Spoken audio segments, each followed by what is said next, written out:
Bonjour à tous et bienvenue sur le plateau de Bonjour chez vous. Je suis ravie de vous retrouver aujourd'hui. Notre thème du jour est « Quelle est la place de la culture et des traditions dans l'Église ?» Et aujourd'hui, c'est Gwen qui va nous apporter la pensée du jour. Et ensuite, dans la rubrique famille, Nadine nous donnera des conseils pour éduquer nos enfants selon la culture du royaume de Dieu. Voilà, vous connaissez le programme, je vais retrouver les chroniqueurs.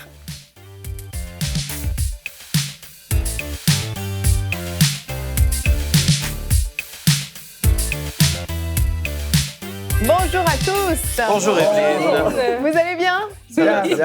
Génial. Aujourd'hui, nous allons parler de culture et de tradition. Et oui, nous avons tous une culture propre à nous-mêmes, propre à notre éducation, au pays d'où on vient, au pays d'où nos parents viennent parfois. Et on va voir que dans l'Église, très souvent, la culture et les traditions peuvent prendre une place parfois très importante dans l'Église. Et donc, on va en parler avec toi, Gwen, dans la pensée du jour.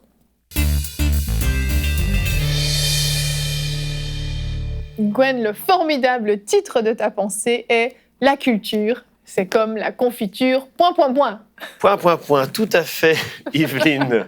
La culture, c'est comme la confiture. Moins on en a, plus on l'étale. Et vous allez vite comprendre que ce titre n'a absolument rien à voir avec ma pensée, si ce n'est qu'on parle de culture et de tradition. Et nous lisons dans Galates 3, 28...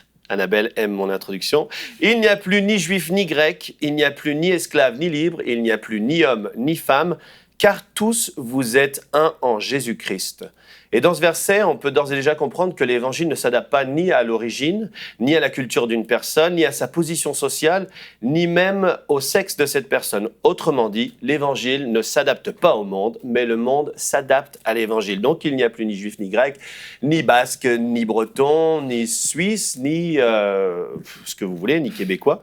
Et on lit dans Romains 12, 2, ne vous conformez pas au siècle présent. Et depuis que Paul a écrit ce verset, sous l'inspiration du Saint-Esprit, il y en a eu beaucoup des siècles présents.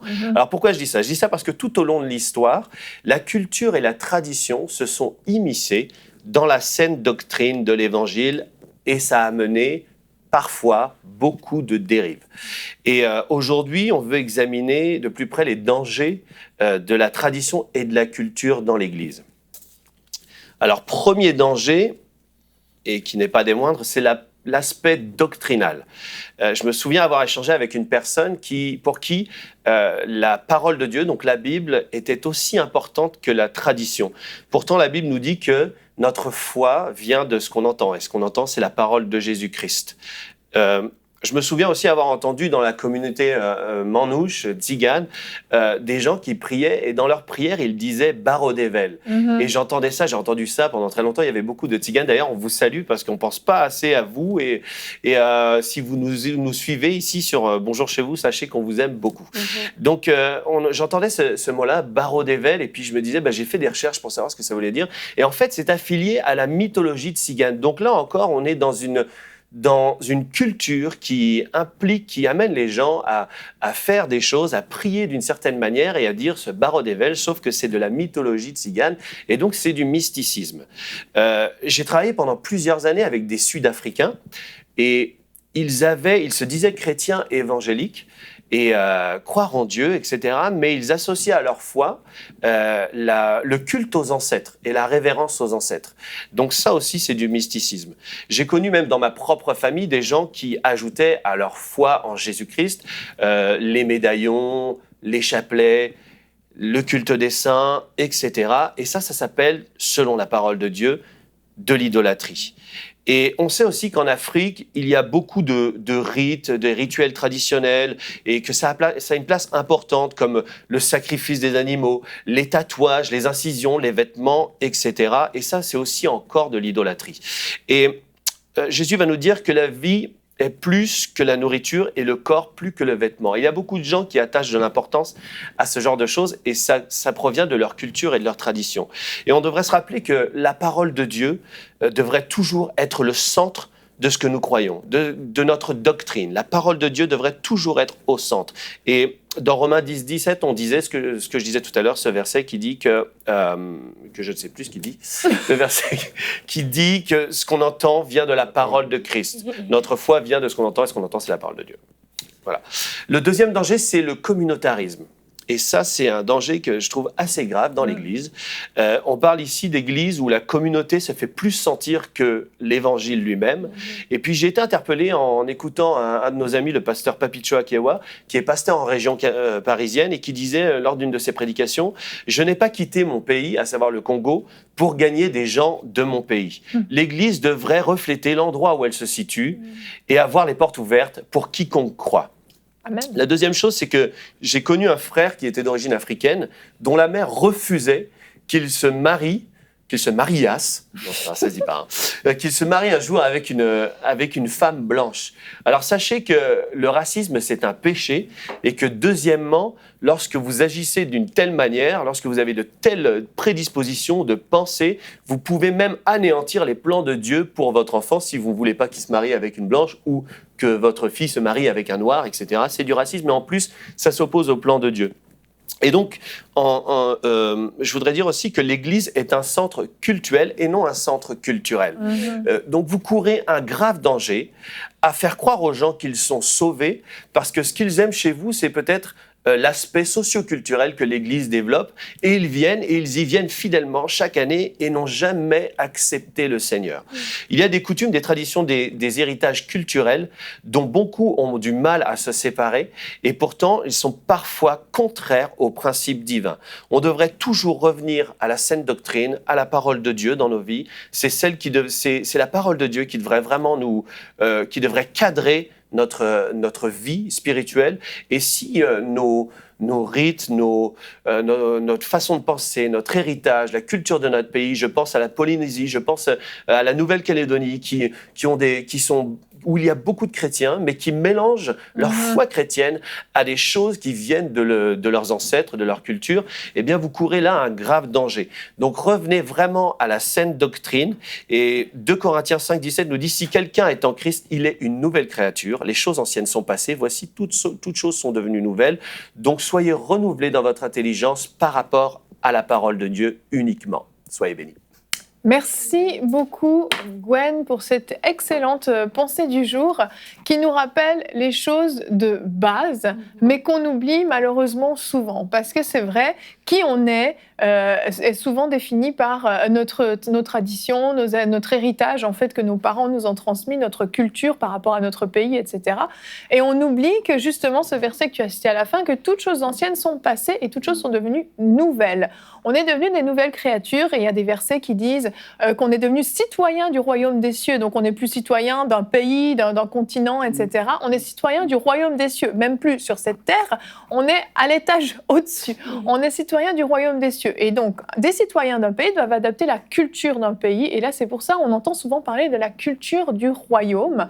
Et puis, on va en parler aussi aujourd'hui au niveau de l'éducation des enfants avec toi, Nadine. Mais premièrement, j'aimerais qu'on regarde notre verset du jour qui est dans Marc 7 au verset 8. Et c'est Jésus qui le dit, « Vous abandonnez le commandement de Dieu et vous observez les traditions des hommes. » Donc, ce n'est pas quelque chose de nouveau. La culture a toujours été présente lorsque l'Évangile était prêché. Et ici, on a la clé ou le nœud du problème, c'est-à-dire d'abandonner le commandement de Dieu au profit de la tradition. Ce n'est pas que la tradition en soi est mauvaise ou que la culture en soi est mauvaise. Le problème, c'est quand la tradition et la culture viennent en opposition au commandement de Dieu et finalement surpassent le commandement de Dieu. Parce que on a plus de traditions qu'on le pense. Ah oui, c'est sûr. Et je sais que certains vont dire, non, mais nous, on n'est pas traditionnels, on n'est pas comme certaines églises ou certains mouvements. Nous, on n'a pas de tradition. Vous en avez. Vous avez l'habitude de commencer votre culte tel jour à telle heure, c'est une tradition. Pourquoi ce serait le dimanche matin à 9h30 et pas le dimanche à 10h? Parce qu'on a l'habitude de faire comme ça. Bon, on a des habitudes, on a des traditions. Même ici, je regarde, j'ai une alliance. Cette alliance-là, c'est une tradition. Ça fait partie d'une culture occidentale. Peut-être que dans certains pays, l'alliance se met à gauche, dans d'autres pays, elle se met à droite. Je crois qu'en Allemagne, ils font peut-être des économies avec ça. On offre l'alliance quand c'est les fiançailles, puis quand on se marie, on la change demain. Bon. Donc, c'est économique.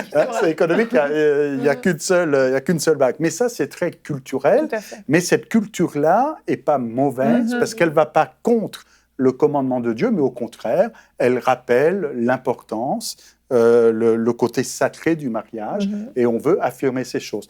Donc c'est là où le point délicat, c'est arriver à voir qu'est-ce qui va contre les principes de la parole ou de la culture du royaume, et qu'est-ce qui va dans le même sens. Donc il y a des choses qui sont compatibles, et on peut rester tzigane, manouche, et puis vivre en caravane tout en étant un bon chrétien. Absolument. Et si on a la culture ici, eh bien de cette vie nomade, bon, ça fait partie de leur tradition, ça fait partie de leur culture, ou de jouer de la guitare autour d'un feu, bon, ça fait partie de la tradition ou de la culture. T'as dit comme ça. C'est ça, c'est de l'autre côté, non, c'est ça.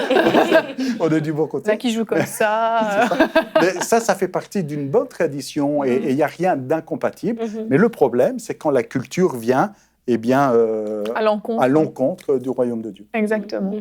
C'est vrai, je me rappelle, j'avais une discussion avec quelqu'un justement récemment à ce sujet, parce que la personne, on parlait d'un sujet et son point de vue, j'étais pas d'accord avec son point de vue, et je disais que c'était pas biblique. Et la dame, elle me disait, ben, tu sais, c'est comme ça qu'on fait chez nous. Voilà. Et je disais, ben, et puis elle me dit, ben, la Bible, c'est basé sur la culture. La culture et la Bible vont ensemble.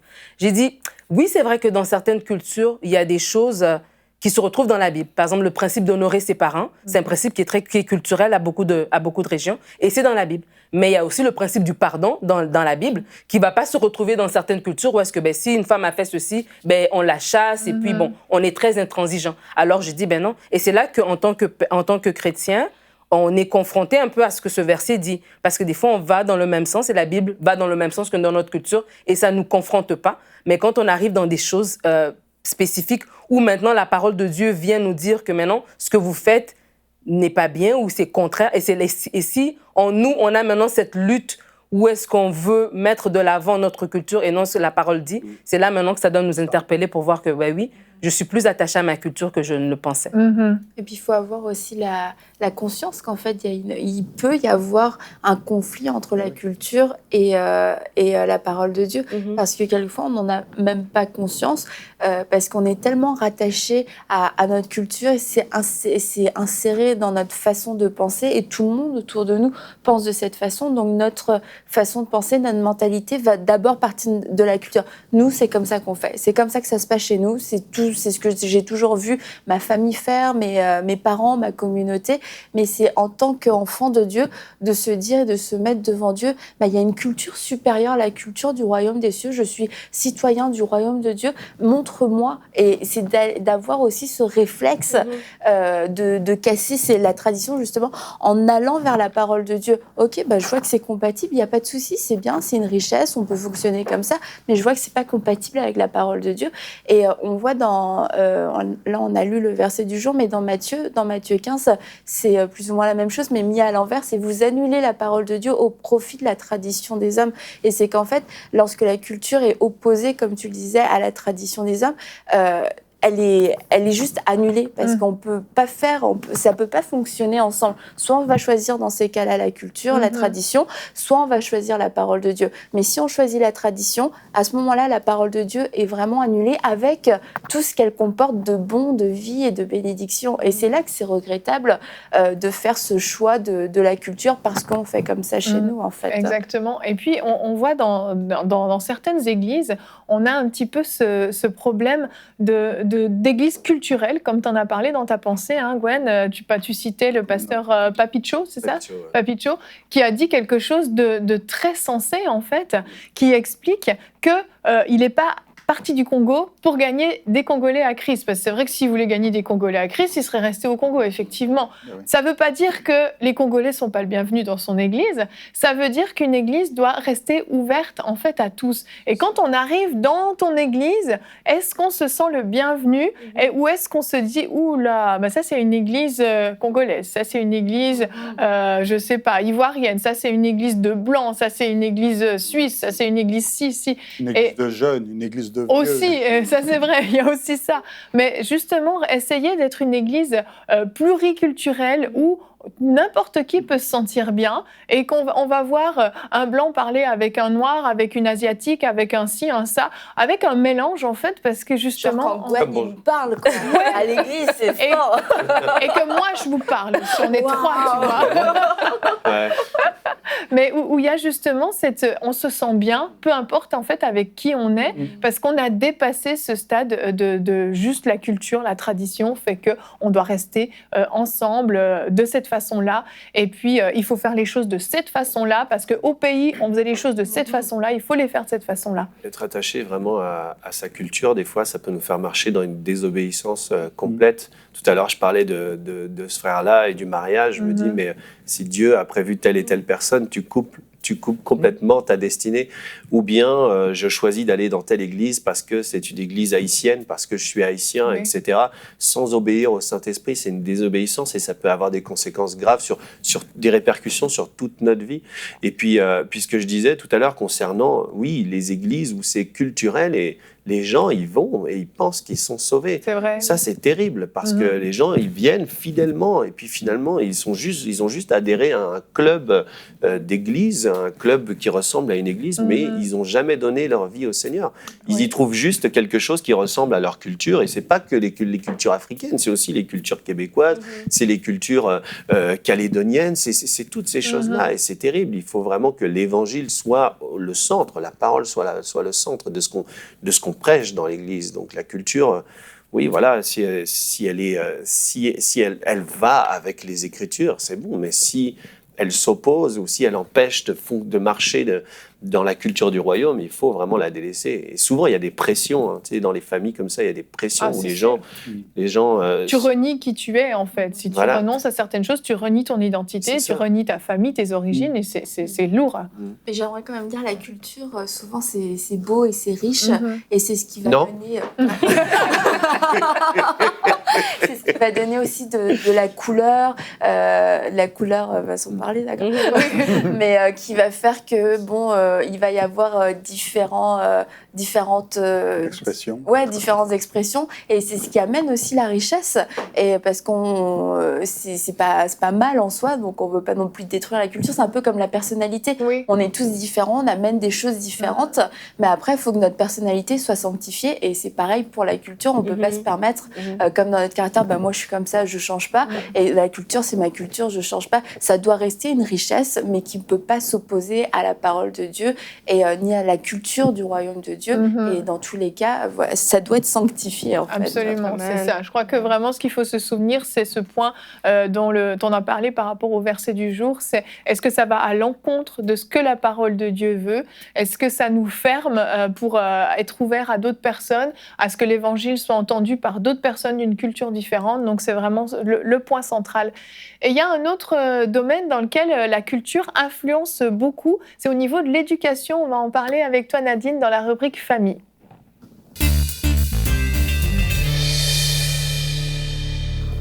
Donc Nadine, on en a parlé au début de cette émission, on a parlé de la culture qui peut avoir des traditions, qui peuvent avoir des bons côtés, des mauvais côtés. Et dans le domaine de l'éducation, c'est pareil. La culture, les traditions peuvent être de bonnes choses, mais d'autres fois, il faut être capable d'abandonner l'exemple que nos parents nous ont donné parce que finalement, c'était pas des bonnes choses. Oui, alors on va parler de la culture du royaume dans l'éducation des enfants. Donc déjà, l'arrivée d'un enfant dans une famille, c'est toujours particulier.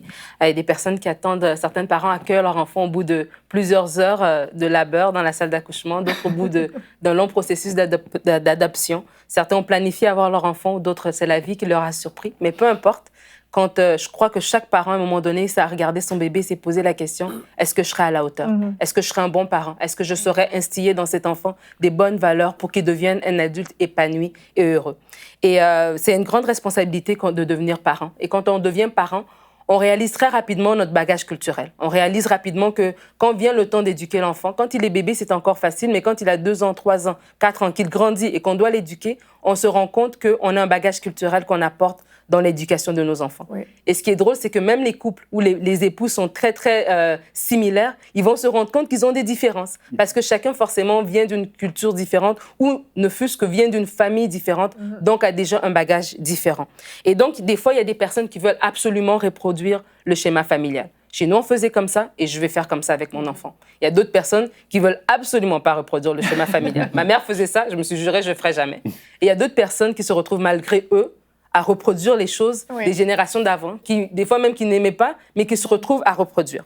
Alors, peu importe du pays d'où on vient, autant qu'il y a des peuples, autant qu'il y a des cultures, on doit se rendre compte d'abord que c'est à nous, en tant que parents, d'éduquer nos enfants. Ce n'est pas le gouvernement qui va le faire, ce n'est pas l'école qui va le faire, ce n'est pas la société qui va le faire. Et c'est notre plus grand travail. Pour la rubrique ici, je vais quand même définir qu'est-ce que j'entends par culture quand je vais parler dans cette rubrique.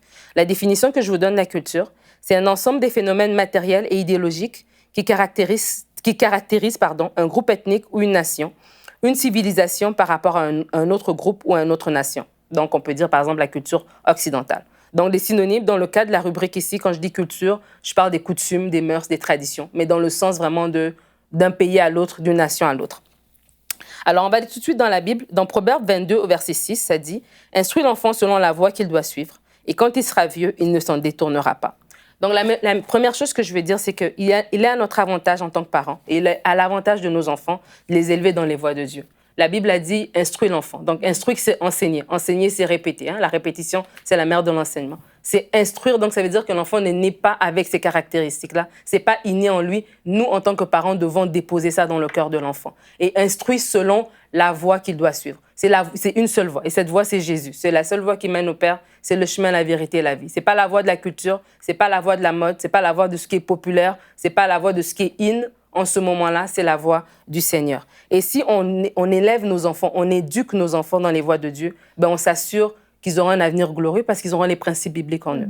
Alors, qu'est-ce que dit la Bible? En tant que chrétien, comment est-ce qu'on peut élever nos enfants selon les principes du royaume? Comment est-ce qu'on peut distinguer entre notre culture propre et celle du royaume?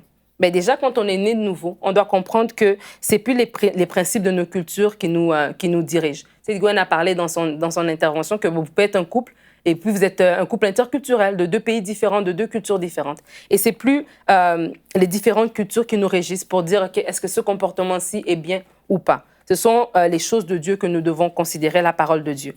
Et dans Colossiens 3, au verset 11, la Bible dit « Il n'y a ici ni grec, ni juif, ni circoncis, ni incirconcis, ni barbare, ni sitch, ni esclave, ni libre, mais Christ est tout et en tous. » Donc, la chose que je dois dire, c'est que une fois qu'on est né de nouveau, notre culture ne prédomine plus sur l'éducation de nos enfants. Nous devons adopter la culture du royaume parce qu'on est à Jésus maintenant et nous avons la culture du royaume de Dieu. On est né de nouveau. 1 Pierre 2,9 nous dit que nous sommes une nation sainte, un peuple acquis. Alors nos comportements, nos réflexions doivent refléter le peuple auquel on appartient, le royaume auquel on appartient, c'est au royaume de Dieu. Autant qu'il y a de cultures, autant qu'il y a de peuples, qu'il y a des différentes cultures. Et dans la différente culture, il y a différentes approches à l'éducation des enfants. Ce que je vais faire, je vais juste vous donner 2 extrêmes, en fait, pour juste illustrer cette notion. Il y a des cultures qui sont très permissives. Par exemple, ici en Occident, c'est une culture qui est très permissive. Il y a même, dans cette culture, le parent n'a pas son mot à dire à son enfant. Et il y a même un terme qui dit l'enfant roi. L'enfant roi, ça veut dire tout simplement un enfant qui n'a aucune limite, limite en termes de discipline, c'est lui qui mène le bal. Et dans l'enfant roi, dans cette culture très permissive, dans la dynamique de la relation parent-enfant, il n'y a aucune notion d'autorité.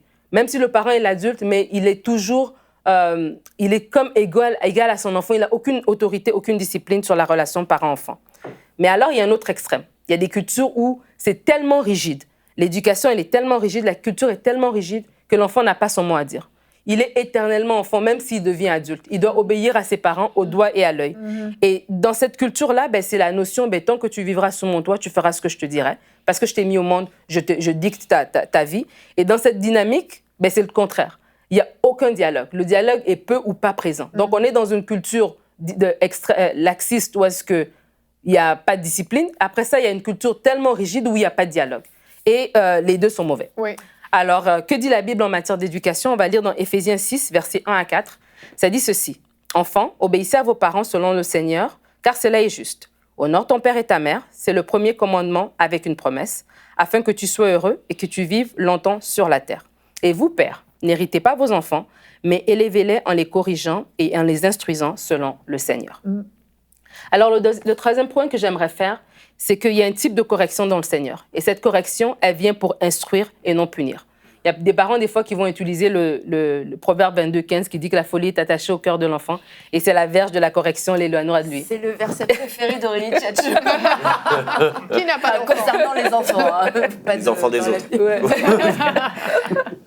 Mais quel type de correction est-ce qu'on parle? Quel type de correction est-ce que vous donnez à vos enfants? La Bible n'est pas contre la correction, mais quel type de correction? Éphésiens 6:4 dit « Vous, pères, n'héritez pas vos enfants, mais élevez-les en les corrigeant et en les instruisant selon le Seigneur. » Donc la correction et l'instruction, ils vont de pair. Ils marchent ensemble et c'est dans le Seigneur qu'on le fait. Donc la correction ne vient pas pour punir, mais pour instruire. Mais malheureusement, certains parents, ils s'emportent et corrigent durement leurs enfants.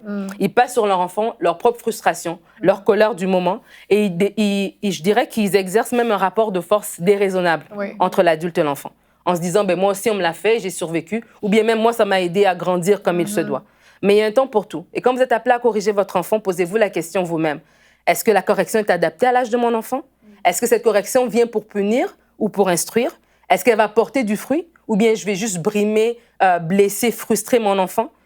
Quel est l'état d'esprit du parent avant de corriger? Est-ce que c'est en revenant d'une journée de travail et puis tu es énervé, l'enfant a cassé un verre, puis c'est comme s'il n'y a plus de verre dans les magasins, c'est le seul verre qui reste dans la maison? Je veux dire, ta colère, elle est démesurée parce que tu es fatigué, parce que tu as tu te défoules parce que tu as tes propres frustrations. Alors, il faut vraiment se poser ces questions-là. Quelles sont les autres alternatives? Des fois, la correction, c'est la première alternative alors qu'elle ne devrait pas être la première. Il y a d'autres alternatives.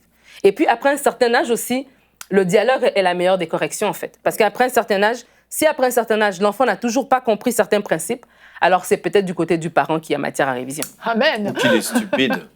Non, c'est pas vrai. Je rigole. Dans ma rubrique.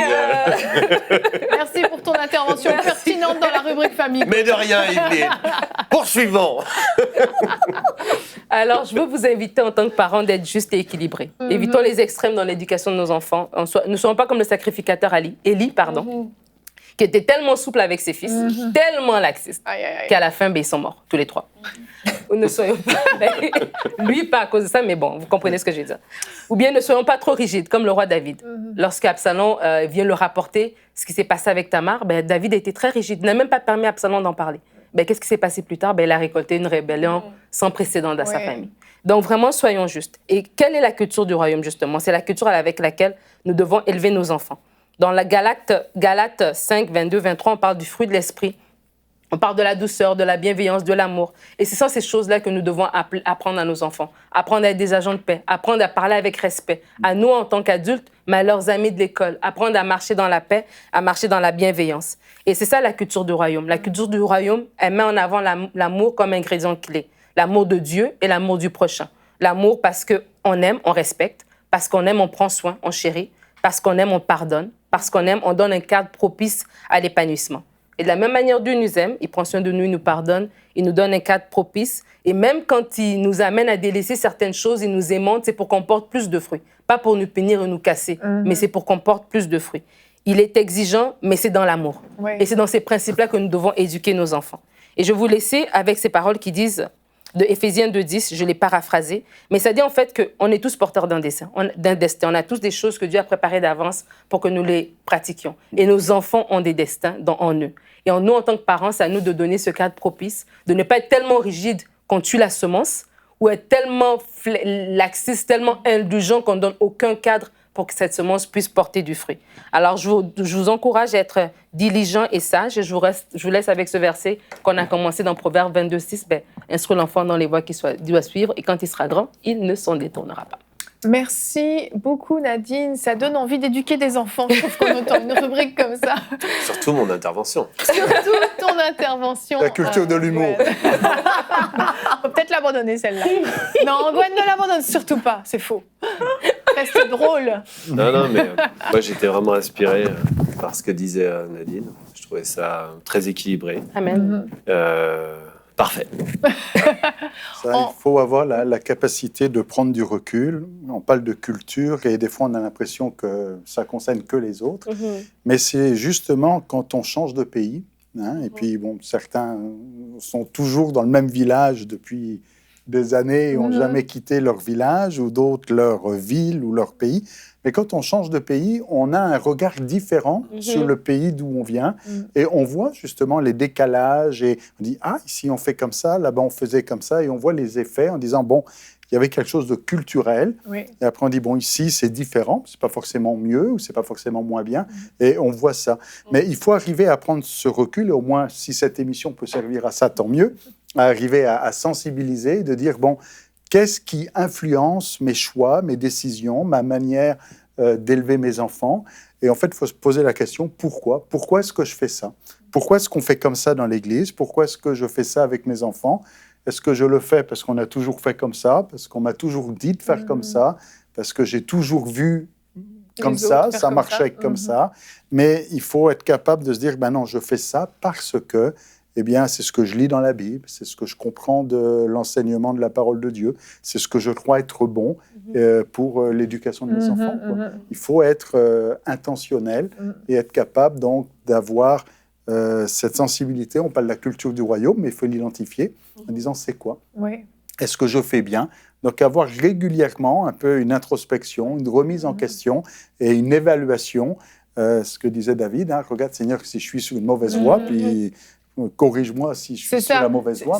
C'est nécessaire de se remettre en question régulièrement en tant que parent, parce que premièrement, les enfants grandissent. Donc ce qui fonctionnait il y a 6 mois ou 1 an ne va peut-être plus fonctionner parce que l'enfant grandit. Tu en as parlé par rapport à la correction, qui au bout d'un moment, la correction est juste complètement inutile. C'est le dialogue qui est nécessaire. Moi, je le vois très bien avec mon fils qui n'a pourtant que 5 ans.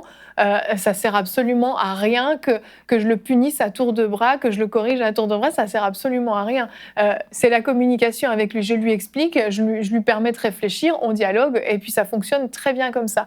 Donc il y a des choses qui évoluent. Ce qui fonctionnait il y a 2 ans ne fonctionnera plus. Donc il y a déjà cette remise en question à ce niveau-là. Et puis à se dire que avec d'un enfant à l'autre, ce qui fonctionne avec un ne fonctionne pas forcément avec l'autre aussi. Donc on est sans arrêt en remise en question. On se compare avec les autres. On voit un parent qui fait quelque chose avec son enfant et on se dit « Ah, mais ça a l'air de bien fonctionner, peut-être que je devrais essayer, mais ça ne fonctionne pas avec les miens, etc. » Donc c'est vrai que être parent, il faut se dire une chose, c'est pas facile. Et dans notre société, en plus, on a accès à des tonnes d'éducation différentes maintenant. Avant, il y avait une méthode et puis c'était la même pour tout le monde, c'était pas forcément bien. Mais maintenant, il y a tellement de méthodes qu'on est un petit peu perdu. On sait plus justement si on doit corriger ou pas, si on doit éduquer ou pas, si on doit laisser l'enfant pousser tout seul ou pas. On est un petit peu perdu parce qu'il y a plein de mouvements. Et revenir, comme tu l'as dit Nadine, à la Bible, à la source, qu'est-ce que dit la Bible? Et juste ce verset que tu as cité au niveau des enfants et des parents, enfants qui doivent obéir à leurs parents, qui doivent honorer leurs parents, et des parents qui doivent instruire leurs enfants, qui ne doivent pas les irriter. Juste là, je trouve qu'on a déjà un très très bon cadre. Et il y a plein d'autres passages dans la Bible qui nous permettent de savoir comment nous comporter avec nos enfants. Donc c'est sûr que dans cette émission, on ne rentre pas dans le détail de l'éducation, puis on le fera très certainement dans une rubrique famille où on pourra aller vraiment dans la pratique. Gwen pourra la faire. Gwen, ça fera un plaisir de la faire. Oh oui, oh oui. Oh oui. Les enfants ont peur. Gwen est un très bon papa en passant. Mais c'est vrai qu'il faut être capable vraiment, en tant que parent, de se remettre en question. Et je trouve qu'avoir des enfants, c'est le meilleur moyen de travailler la maîtrise de soi, la patience, la douceur, l'amour, la paix, faire régner la paix dans le foyer. Et on voit qu'on a vraiment un rôle très, très important à jouer dans l'éducation des enfants. Et comme on le disait au début de l'émission, dans l'Église, la culture ne doit pas aller à l'encontre des principes du royaume de Dieu. Et bien de la même manière, au niveau de la culture, dans l'éducation et dans la famille, si notre objectif, c'est le bien de l'enfant, il faut être capable de mettre en arrière notre culture ou notre héritage pour le bien de l'enfant. Si quelqu'un est dans une culture où on a toujours joué au rugby et les gars, ils jouent au rugby, mais le petit garçon qui est né ici n'est pas un rugbyman, ou quelqu'un dit, nous, on a toujours joué aux échecs, mais lui, il n'a rien à faire. Et on veut imposer quelque part une culture familiale en disant, nous, dans la famille, le premier, il a toujours joué du violon. Puis le petit, le violon, c'est pas son truc. Il a envie de jouer de la guitare électrique. C'est ça. Et des fois, où nous, dans la famille, on a toujours été le premier de la classe. Et, toujours bon en maths ou toujours bon en orthographe. Et puis on veut imposer ça quelque part. Des fois, il faut être capable de dire, bon, notre culture familiale n'est pas prioritaire. Ce qui est prioritaire, c'est l'éducation de l'enfant, c'est l'épanouissement, le bien-être. Bon, maintenant, si vous êtes dans une famille où la culture, c'est, je ne sais pas moi, c'est la musique, la poésie, puis vous voulez transmettre ça à vos enfants, tant mieux. Oui. Mais on ne peut pas l'imposer. À un moment ça. donné, ce n'est pas cette culture-là qui est prioritaire, c'est l'enfant, quoi. Oui. Et on n'est pas, en tant que parent, notre mission, c'est pas d'élever une sourdrille, un kabouya, un berceau, c'est d'élever un enfant qui va suivre les voies de Dieu. Et quelquefois, c'est ça, on veut élever, comme tu dis, on veut élever un sourdrille. Moi, je veux un vrai sourdrille, une vraie sourdrille. Et ça ressemble à quoi, un vrai sourdrille, quand même? On ne veut pas savoir. En image. Mais c'est ça, on met de la pression et puis c'est pas forcément même une culture nationale, c'est vraiment la culture de la famille et on impose beaucoup Sachant que cette beaucoup idée de est choses. complètement fausse, Voilà. parce que dans un couple, c'est déjà deux cultures. Donc c'est laquelle des deux? Et d'avoir une image plus grande et de dire au Seigneur, tu veux peut-être faire quelque chose de complètement différent avec cet enfant. Tu n'as fait ni avec moi, ni avec son père, ni avec personne dans la famille. Et que veux-tu faire? Et là, vraiment, toutes les possibilités s'ouvrent à nous. Et c'est d'offrir aussi une richesse au niveau de l'avenir pour nos enfants. C'est de leur dire, tout est possible, on n'est pas limité à ce que nous, en tant que famille, on a déjà accompli, ou ce qu'on veut faire, ou nos capacités, nos compétences, notre réputation. Tu peux aller tellement plus loin. Et je trouve que là, on offre un avenir dans le Seigneur aux enfants. Qu'est-ce que j'aimerais? Vas-y. Pardon. Non, vas-y. D'accord. Non, mais je pense à ce verset où Pierre va dire aux gens de ne pas imposer un joug que ni nous, ni nos pères n'ont pu porter. Et vraiment, je voudrais encourager des parents à être vrais aussi, en fonction de ce qu'ils sont vraiment devant Dieu. La vraie humilité, c'est, comme disait Audrey Max, c'est savoir reconnaître ce qu'on est aux yeux de Dieu et puis de ne pas imposer des fardeaux sur nos enfants. Montrer aussi nos vraies vulnérabilités, se montrer exactement tel qu'on est. Parce qu'on voit des gens qui imposent et qui mettent des pressions sur les enfants. Et c'est ridicule parce que quand tu regardes vraiment la vie des parents, c'est pas vraiment leur foi dont ils sont en train de parler. Ils sont en train de parler de la foi de Billy Graham ou de Reinhard Bonnke ou de je sais pas quoi, mais tu regardes leur vie, ils sont là en train d'encourager, mettre des pressions concernant les finances et ceci, cela, et pourtant eux-mêmes ne sont pas les Copland, tu vois. Et on met non, mais c'est vrai, ils mettent des pressions sur leurs enfants avec des buts à atteindre, etc., que eux-mêmes n'ont jamais atteint. Donc, élever des enfants, c'est être soi-même un témoignage vrai et vivant de l'Évangile. Déjà, ça va être la première chose que les enfants vont avoir. Ils vont voir si on leur tend une arnaque, si on leur fait un truc, on est en train de leur dire l'Évangile, c'est comme ci et comme ça. Les enfants, ils vont être là, ok, l'Évangile, d'accord, je comprends, mais maintenant, quand je te regarde, je ne vois pas l'Évangile comme ça. Donc, la première chose, ce serait déjà de leur montrer vous-même ce qu'est l'Évangile, avant de poser des fardeaux. Et puis, c'est ça ce que dit Pierre, c'est dit des choses qu'on n'a pas pu porter, que ni nous, ni nos pères n'ont pu porter. Donc, c'est ça la confiture. La confiture. Il ne faut pas l'étaler, il faut avoir le gros morceau. C'est ça. Exactement, on y revient.